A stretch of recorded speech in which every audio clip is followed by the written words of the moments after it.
Good day, friends. I trust that you and your family are doing well. And I just wanted to share a quick thought. Have you ever noticed that when there are protests and civil unrest and strikes and so on in Western countries, that it's never really covered extensively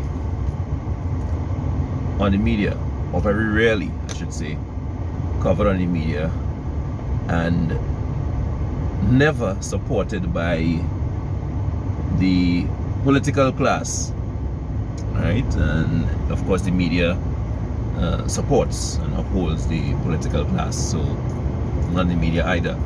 I'm saying that because there are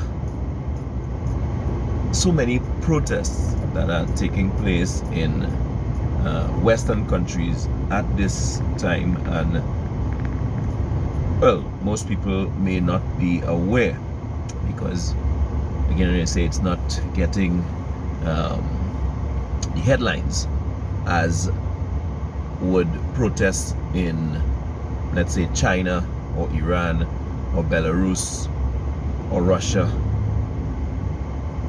Those will be blown up, right? Because obviously the protesters in those countries that are, let's say, anti-West, the protesters are righteous, right? They have righteous cause. They're fighting for Western values. They're fighting for democracy. They're fighting for their individual freedoms. But the protesters in the Western countries, like France right now, right? Millions of people taking the streets every week to protest Macron and his administration attempt to increase the working age, right? So delaying your pension, actually, and so Berlin, Prague, all these Western aligned countries have been, experiencing huge protests over the last week. Israel is another one that is not making the headline. Israel, they have been protesting for over 2 months now, and these protests are going on daily. Huge protests, and the public who engage in these things, they are not relenting at all. Now, Israel is an interesting one because they're actually protesting again some legislation by the Knesset to strip away the authority of the judiciary, right? To give the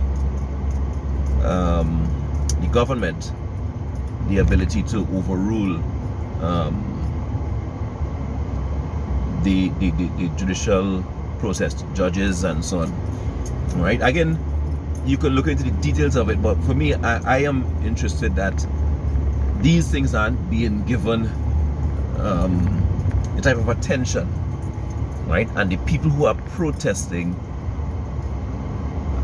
their view doesn't seem to be important to those people who claim to always support human rights, I said, justice and freedom in countries that they oppose, right?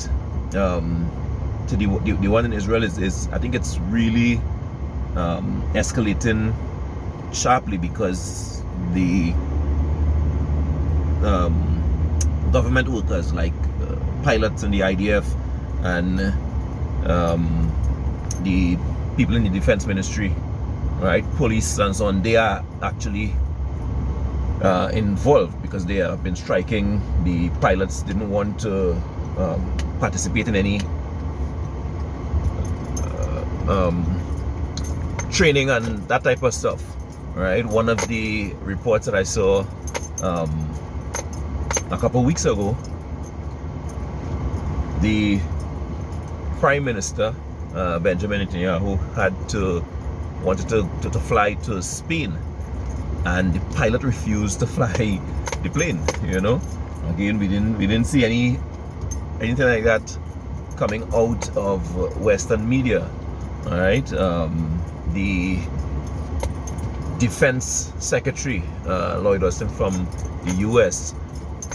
Came to the airport and was not allowed to land because the people blocked the route to the airport.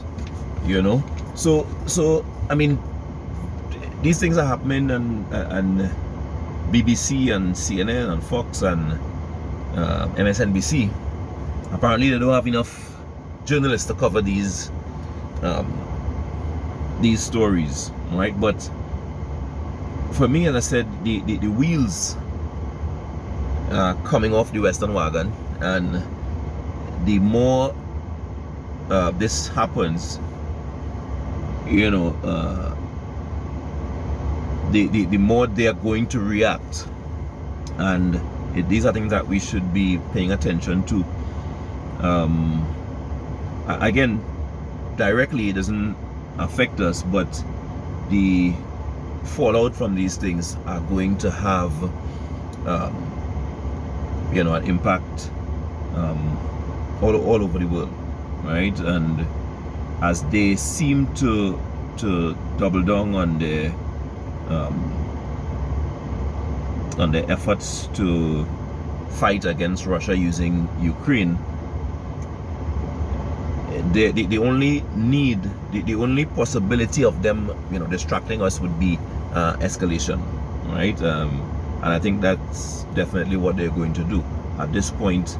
I was telling somebody that the West doesn't want a war at this point. They need one. That's the only way they'll be able to recover their strength, their dominance, and their influence, because it's fading everywhere. While they claim that they are isolating Russia, it is actually the West that is being isolated, right? In a very small block. The North America, US, and Canada. Of course, Mexico is heading the other direction. With Europe,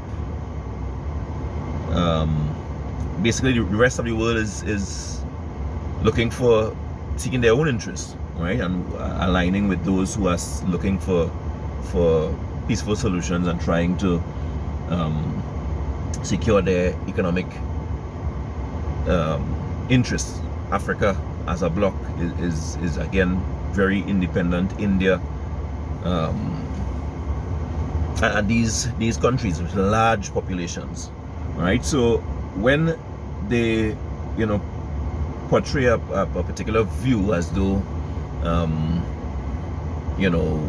it's one team against the next, for me it's clear which team is winning, and it is not the West, right? So unless they intend to bring out the vibranium weapons to give to Ukraine, there's only one way that we really see this ending. So again, I continue to encourage people,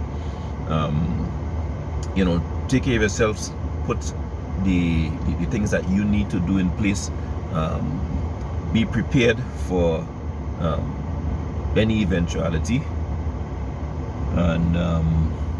and yeah, take care of yourselves and each other. All right, so until next time, you're willing, be blessed.